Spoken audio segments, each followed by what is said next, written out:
Last night I came out of the screening of a film and then I saw your premiere, you know, on the big screen on the video.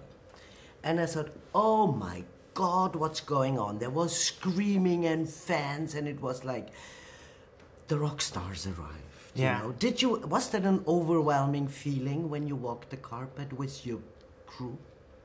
Yeah.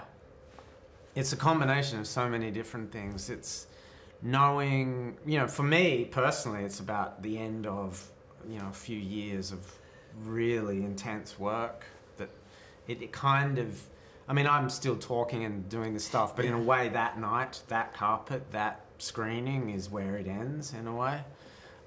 Because now it's in the world and I have lost control of it, you know.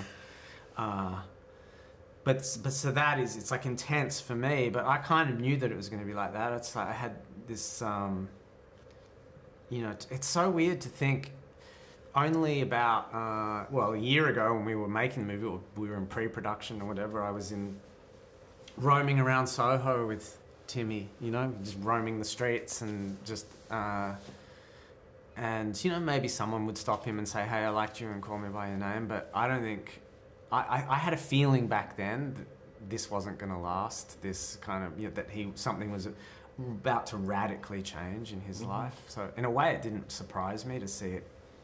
He feels like he is some kind of star from the future, you know? Right, yeah, absolutely.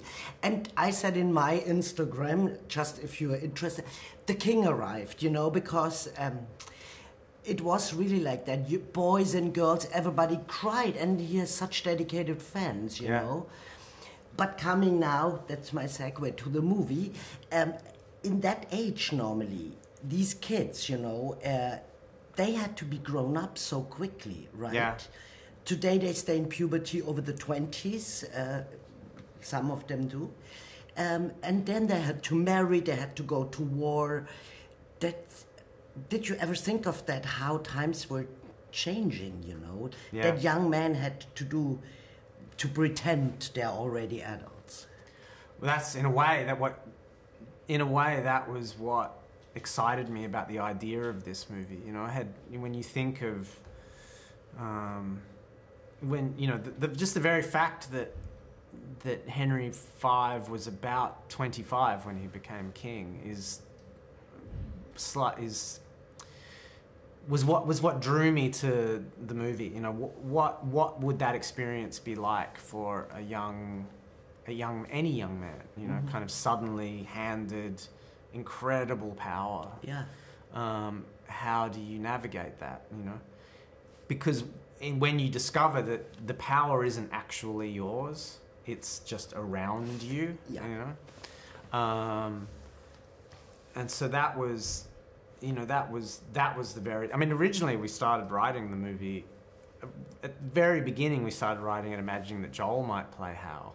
Because Joel had played Hal in the Shakespeare play on stage when he was fresh out of drama school.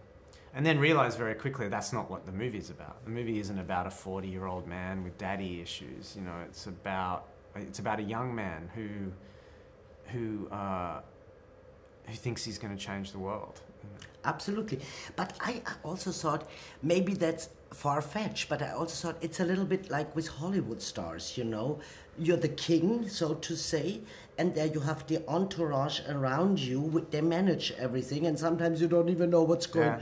You know, it's a little bit like that, right? Yeah.